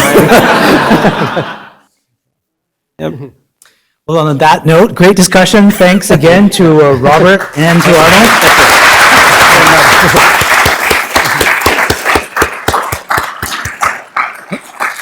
Thanks to all of you for joining us tonight. Just a few things I'd like to draw your attention to. We'd like to thank our committed sponsors at the University of Waterloo, faculties of arts, science and mathematics, and to our sponsors and hosts at St. Jerome's, of course. This collaboration has been key to the success of this series and to our ability to bring lecturers from all over the world to Waterloo. Thank you as well to W Print for selling books that support further reading on tonight's topic of zombies. Please visit their table in the atrium after tonight's event. And a shout out to the organizers of this event, Alicia Calensis, Paul Craig, and Benoit Charbonneau. The next lecture in the Bridges lecture series will take place on Friday, February the 7th. Our quest to open new spaces that extend wider and further than ever before promises immense scientific and technological milestones to be met. Astronomer Brenda Fry from the University of Arizona and Offred Leviathan, director of Harvard College's freshman seminar program and a lecturer on law and politics at Harvard's Department of Government, will talk about opening spaces at this Bridges lecture. Thanks again to everybody for coming out tonight and for your support of the lecture series. We look forward to seeing you at our next lecture on February the 7th, and we invite you all to come out into the atrium now for a reception. Good night and thank you. And watch out for zombies.